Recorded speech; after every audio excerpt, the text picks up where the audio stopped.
What is going on, Swoopers? Welcome back to another episode of Swoop Luke.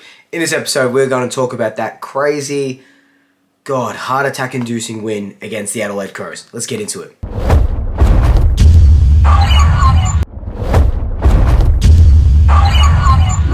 So before we get into it, what did we do to deserve Craig McRae and all these amazing assistants? Like, the belief that these guys have put into this club, have put into these players, heck lucky, has been absolutely just... I haven't seen a Collingwood team like this before. There were times where, these games that we're winning, really close games, whatever it is, 8 out of, 11 close games, or whatever it may be, we would usually lose these games. And in the past, we would lose these games. But the belief that these guys have to just keep on going when the game looks lost or their backs are against the wall. Adelaide kicked 4 goals in a row. Some points they were kicking 3 goals in a row.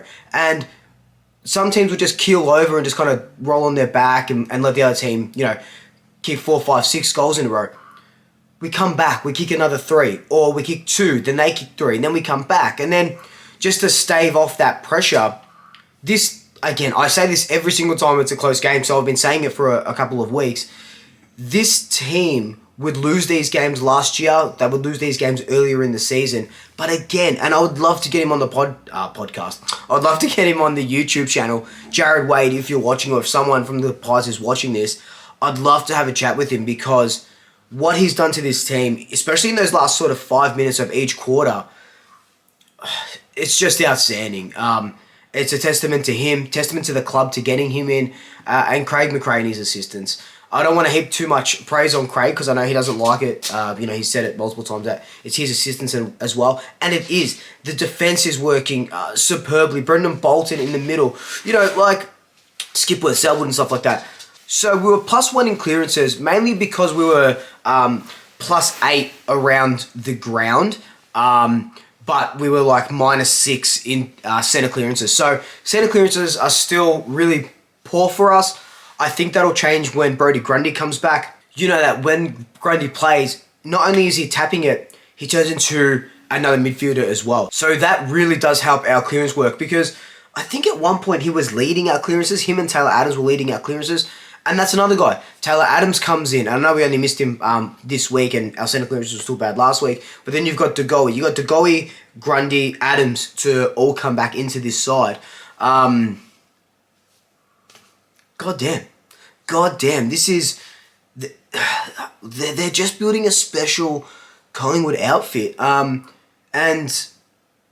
I can't believe where we are, in the position that we're in. But anyway, after that little bit of a tangent, let's talk about this Adelaide game.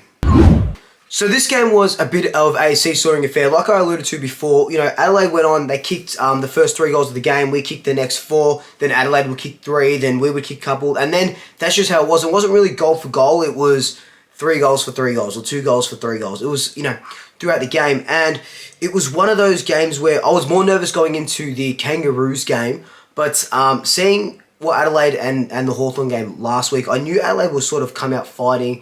Again, there was a bit of stuff in the media about them and about a rebuild or Matthew Nicks or whatever it may be. But credit to Adelaide, like I gave credit to the Kangaroos, they are a really, really good side for such a young side. And I'm not saying, they're a really good side and we let them in or whatever it may be, but because we're a great side, we're not first or anything else. We're still learning. We're in the position that we're in through hard freaking work. And Adelaide could have easily beaten us this game and won a couple more of their other games if they were working sort of in tandem. But they played a really good game, really pushed us, and they're going to be great in maybe not even a couple of years, maybe even next year. They've got building a great list.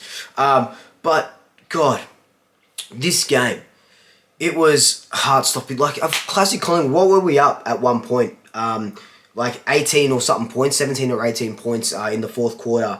And, of course, they go kick 2 quick goals, and then we have to hold on. And that's just been the tale of Collingwood all year, especially these last 8 weeks.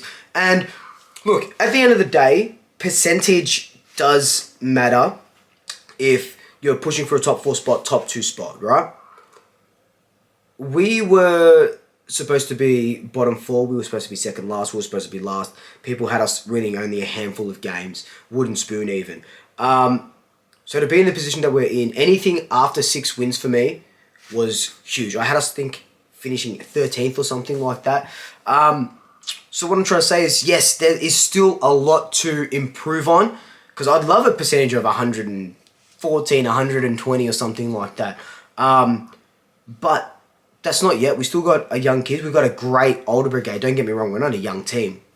Got a lot of young kids coming through, but the older brigade is really keeping us there, you know. But what I'm trying to say is that if you win by 1 point, if you win by 20 points, as long as you're winning, you're getting those 4 points, it's going to matter a lot more. Melbourne could, you know, hypothetically, right, we win our next 2 games and Melbourne lose their next 2 games. We could be on top of Melbourne, wherever that may be. Melbourne could have a percentage of 130%. We could have a percentage of 98%. And because we've got those extra 4 points, of course we're going to be on top of them. So just keep winning. As long as you're winning, you know, a top 4 spot would be awesome. A top 2 spot would be awesome. Not saying that that's going to happen, but you rely a lot on your percentage there. Just keep winning and just hope the other teams fall around if the percentage isn't working. But yeah, I just don't want any more heart-stopping wins. I would love a win where I just sit back and just enjoy not that I don't enjoy the game, but sit back and just kind of, okay, amazing, this is good, I can just chill out. It's a 30-point win. But classic Collingwood, they're not going to do it to us. In this game though, just everyone performed really, really, really well. Yes, there was a couple of things that, you know, we could have done a lot better, but Nick DAICOS, 3 goals, 3 really, really good goals. That one with Pendlebury, like, it's just like, that was just so symbolic of passing the baton. It was just unbelievable to watch, and that kind of spurred us on, you know, that goal. You know, and it wasn't just that, it was his 40 possessions to go with it. It was his multiple score involvements. It was his intercepts. It was just every single thing this kid was doing. And you got to remember that he's a 19-year-old kid. It's just crazy that he's doing this in his first year. I tweeted that, you know, it's crazy that he's going to win the Copeland, win an All-Australian, win the Brownlow, and win the Rising Star all in his first year. And you wouldn't put it past him winning the Copeland. I saw a couple of tweets about that as well. Could you imagine?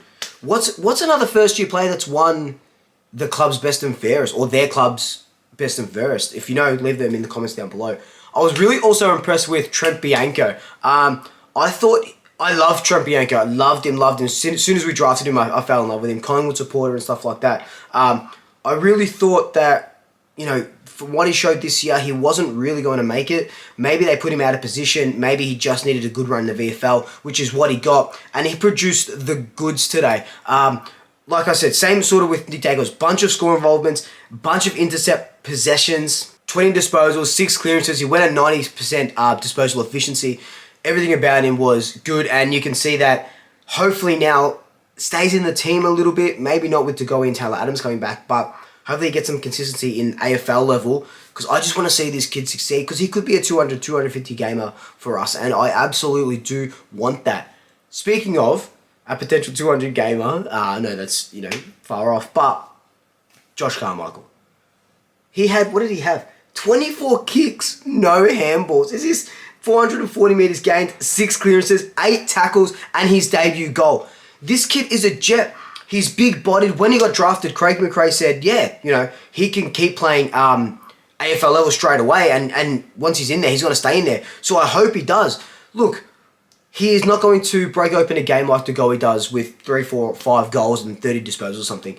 But what I love about Carmichael is he's kind of like the Taylor Adams, where he would just break packs or break into packs and be that sort of, I was going to say meathead in the game, and I don't know if that's the word I want to use, but I guess, yeah, a little bit of just a bit of grunt in the game, kind of like Maynard as well. So I love Carmichael, so he's doing a whole world of good, and I only can see him getting better. Someone, I think, Lindsay Todoro on Twitter, I think his name was, said he reminded him of a young Patrick Cripps. If Carmichael can be a quarter of Patrick Cripps, we've got a bargain here, and you just absolutely love to see it. Another guy as well, quickly on his debut, Ash Johnson, 2 goals. And look, everyone was like, why are we dropping Henry? Why are we dropping Henry? And, you know, I said it a little bit as well. But then you think about it, Henry, he's so young, right? He's going to get more opportunities, and he's won games off his own boot. He's been amazing. But I think he just has to go back to the VFL, work on his defensive craft, because if Henry's not kicking goals, at the moment, he's not really in game. So he's not really doing much without those goals coming. And, you could say, oh, but the kicks inside 50 is shit or whatever it may be. Yeah, that could be as well, but he's not trying to keep the ball, tackles, etc. I think Ash Johnson really showed that he can be a mainstay in that forward line, because not only was he kicking goals, he was performing. He had that really nice kick to Jamie Elliott when he was up on the wing, couple of score assists as well. His first goal was a tackle, then it was getting down to the ground, then it was picking it up, then it was kicking it through. So he's done a lot to show that, yeah, maybe Ollie is a couple of weeks in the twos and Ash Johnson can start to prove himself, because we had huge raps on this guy, harboured by injuries, but he's finally coming through and it was absolutely good to see, especially on his home deck in Adelaide. Other than that, what else can you say? Scott Pendlebury, 350 games. I know I didn't mention it in my preview because, I was doing it all over Instagram and stuff, but I'll say it now. 350 of the best games. You wouldn't find, I think it was Dane Swan that said, you wouldn't find a game where he was just really bad. Like, he's just in every single game, and he's a bona fide, I'm bona fide Collingwood legend, and I don't doubt that they put up a bronze statue of him outside the AIA Centre in 10, 15 years' time. Hopefully he's still playing in 15 years' time. But that goal, that captain's goal, that running captain's goal, that was his first goal of the season, and it came at a perfect time towards the end of that third quarter. But look, guys, I am just so excited for this Collingwood side. Anything here is a bonus. I don't doubt that we're going to drop a couple of games from here to the finals if we do make finals. I think we should make finals. Still don't want to say that we will. But we'll drop a few games into that, late August, early September, whatever it may be. So we're not going to...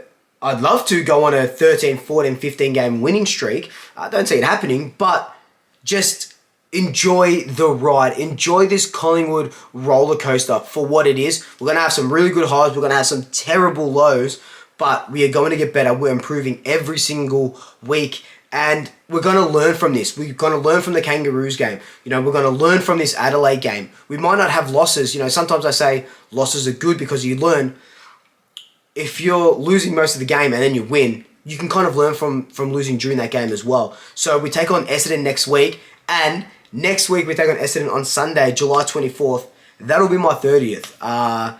So I haven't seen Collingwood play on my birthday for, 10, 11 years, 12 years maybe. So July 24th, my 30th, Collingwood versus Essendon. Be a vlog and stuff. I still got to put my vlog up from the Kangaroos game that's coming. But I'm going to watch... Oh, God. I hope I don't curse it. I hope we don't lose on my birthday because I'll be pretty sad. But this Adelaide game, God, this team is special. 8 in a row. 8 wins in a row. God, savour it. Let me know your thoughts down below. As always, love to hear thoughts. But until then, like, comment, subscribe. Tay family, Tay friends, Tay pets. And until next time, double shackers. I'll swoop you later.